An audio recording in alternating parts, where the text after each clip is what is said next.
Good morning, good morning, good morning. Hope you're all having a fantastic day. I got another AMA style video here for you, a question that comes up quite often, so I wanted to go ahead and address it to be as transparent as possible because I think that's incredibly important from a YouTuber, or my point of view, I guess I should say, someone that gives gameplay reviews and my judgment, my personal opinion on videos. So you all know that I try and be as transparent as possible.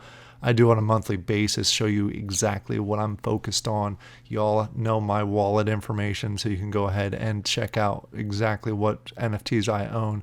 So I'm trying to continue the transparency, and this is one of the questions that I get quite often in one form or another. So I wanted to go ahead and put a video out there, and I'm hoping other YouTubers and promoters follow some of the same practices. So I just want to get that out there. Before I do, I just have two quick things I wanted to cover. First of all, go over to my Twitter, Warrior Lion Game on Twitter, and basically check out one of the polls that I have out there. This is one that I'm trying to get Coinbase's attention on, so they can maybe potentially start thinking about putting Wax on their platform, because it'll help bring people into the Wax ecosystem just by making Wax easier to go ahead and purchase. So go ahead and check that out. Hopefully I'll vote heck yes. Obviously not trying to sway your opinion. That is up to you. The other one is just a reminder, and this is not financial advice, but if you are at all interested in playing castles and you haven't had your chance to go out and get the monster tomes yet, you have 24 hours left at from the time of this recording. They have roughly 339 of the rare ones left. If they sell out of those, I'll go ahead and do the bonus blend, which I think will be a benefit to everybody that plays the game, because it gives you another chance to get some of these tomes that they've already stressed is going to be limited.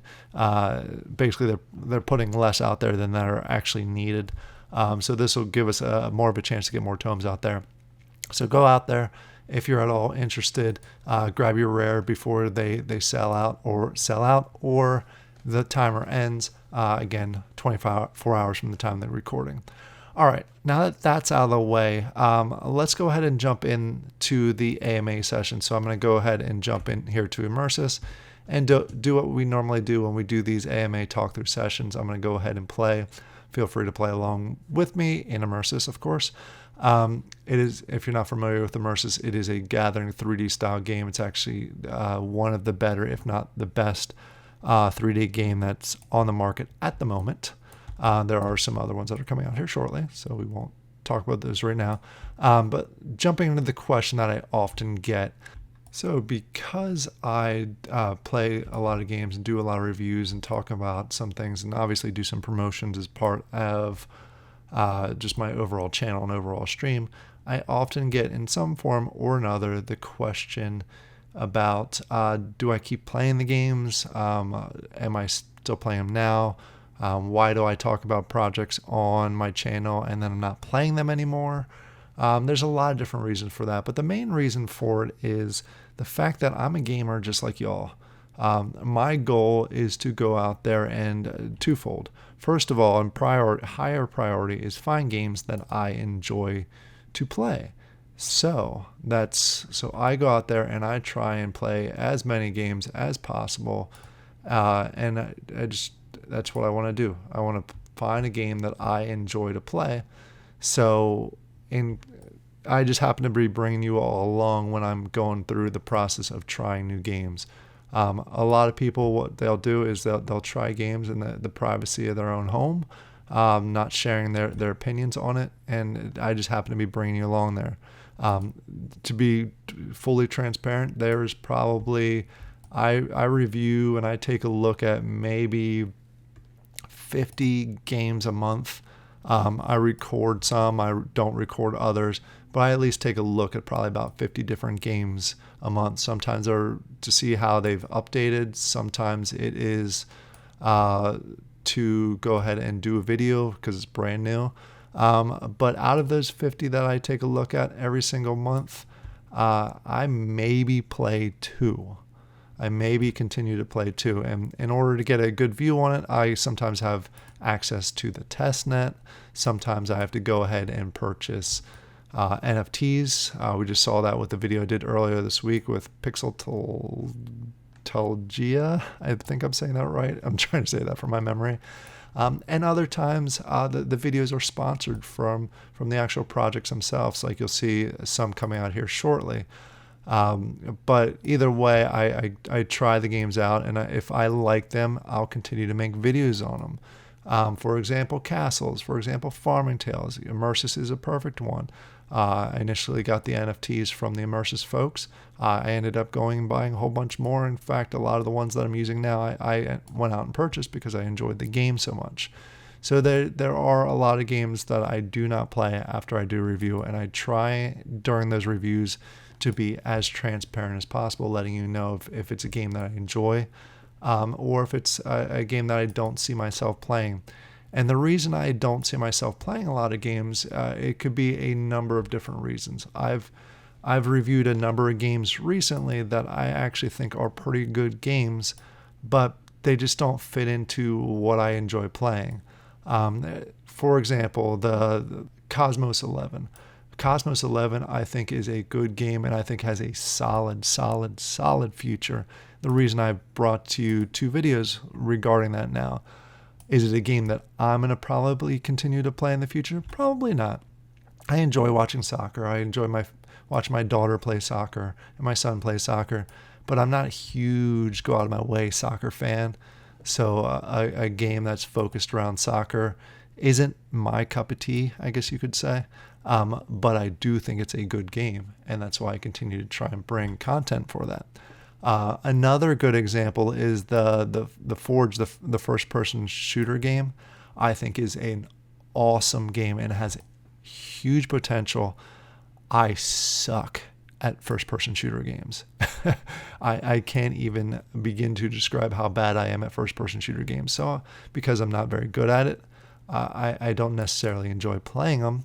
But I'll do everything I can to promote a good game like that. I'm not playing it because it's not my personal preference. So that's one reason I could stop playing a game. Another reason is just flat out, I didn't like it. I didn't think it's got a long-term vision. I just don't like the game. So there's a lot of games that are out there like that, and that's the majority of them. And I'll be honest during those reviews, whether I like a game or not. I won't bash it, but I'll let you know that it's probably not the game for me, because it's just whether the team's not great, whether it's just not a good game in my opinion, or it's a clicker. A lot of times clickers I don't necessarily enjoy.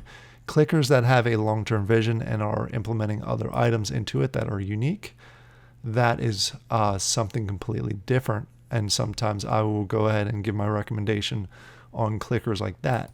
But that's another reason.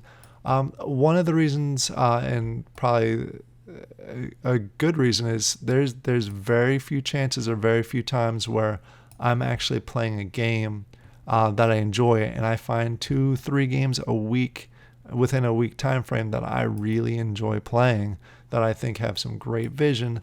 But unfortunately, I am not made of wax, and I don't have an infinite amount of wax to play with. So I need to make a decision between 1 or 2 or 3 games to decide whether I want to continue to play it, or I focus all my wax on a different game. A good example of that recently was I had to make a decision, or I decided to make a decision between Nova Pangea and Realm NFT. I really got access to those games, or they didn't launch at a similar time, but I found them from my point of view at a similar time. And both do require a decent amount of NFTs to really be successful at them. So I went off by gameplay, and I decided to play Realm, and I decided to get rid of my Nova Pangea NFTs. Even though I think the game has a solid future, I just don't have the wax right now to focus on both, and I am trying very hard to focus on certain games, not too many games, I guess, whittle away some of the ones so I can basically be successful, because you don't want to be spread too thin on games where it comes to the point where you're actually losing wax because you don't have enough NFTs. And that's where I find myself often, especially since I try a number of different games. So that's some of the reasons why I no longer play games. And then again, you'll see if you take a look at my wallet, or you follow my progress videos, you'll see some NFTs in my wallet that are from games that unfortunately either have died. Krypton Dawn of the Machine is one of those where the developers just completely shafted everybody. But unfortunately, I have about 180 NFTs related to that project that I can't sell, and I refuse to burn NFTs because I just I don't like to burn NFTs. So I have 181 of those NFTs. It doesn't mean I play the game. It doesn't mean that I am a fan of the game. It just means I can't sell them. No one's going to buy them, and I don't morally feel right trying to pawn a lot of those off because it's not a game that's worth the time of anyone right now. I do have a few on the market right now. If there's someone that wants to buy them super cheap, sure, go for it. But I'm not going to put a whole lot of them out there. Another possibility there is I hold NFTs of games that are clickers or games that just are just not doing well. But I've talked to the developers on a semi-regular basis, and they are working on something that's extremely cool, that I think is extremely cool coming out. And there's one that currently comes to mind, Unlinked. Obviously, this is not financial advice because it could continue to tank and not be successful. But in talking with the developers, I talk to them quite a bit. They're very responsive when I reach out to them. They are currently working on the phase 2, which is the 3D version of the game, which I think looks awesome. But right now, it's the phase 1 is a complete disaster of a game. So I'm holding on to those NFTs in hopes that phase 2 does come out, and it's as cool as I think it looks. So that's why I hold some other ones out there. But again, this video, trying to answer the question: do I play every game that I review? Absolutely not. I would spread myself way too thin and be completely unsuccessful. Most of the times, if I don't like a game, I'll go ahead and sell the NFTs. But I'll try and be as transparent as possible inside the review, so you at least have my thoughts and my mindset as far as what I think of the game, at least initially. So don't be surprised. There's a lot of YouTubers and promoters that do similar. There's also a lot of YouTubers and promoters that are only in it for the quick buck. They'll check out the game, doesn't matter what game it is. If they can profit off it, they will. And they put in the work to put videos out there, but it's not the approach that I take. I'm looking for a long-term future for Wax in general, promote the games that are awesome. That's why I continue to make videos of games that I'm actively playing, hence Immersis, showing you that here. And I do have to say, I'm surprised this entire time I've been rambling and talking that I haven't gotten one NFT, which is a bit of a bummer, but it is what it is. It's the luck of the draw with these games. So go ahead and comment down below. Let me know what you think. Do you have any other questions, any other burning questions that you'd like me to do one of these videos on it and talk about it? I'd love to do one of these every week, just to get everybody's some more content around questions that you may have. Even if it's not a question specifically around me, let me know what your if you have any questions about certain situations within Wax. I'm not going to gossip. I'm not going to talk about ROI. I'm not going to bash any projects. But if you have any questions about the overall ecosystem and games that may be coming out, my thoughts on the games or the process that I go through, please go ahead and comment down below. Go ahead and send me DMs. You'll have links to my Discord that's in the comment or the description down below. Just let me know. All right, and this was a little bit of a rambling, but I want to try and stay as transparent as possible. because I believe in Wax. I think it is an awesome blockchain. I think it's going to be one of the top, if not the top, gaming blockchain out there, simply because there's no gas fees. I think that should attract more people, especially when the bear market kind of lets up. Who knows when that'll be. But I hope you all enjoy these kind of videos. Please like and subscribe if you do. If you don't, be nice. Let me know though, and I'll stop making them. All right, I'll talk to you all later. Thank you for your time and have a great day. Bye.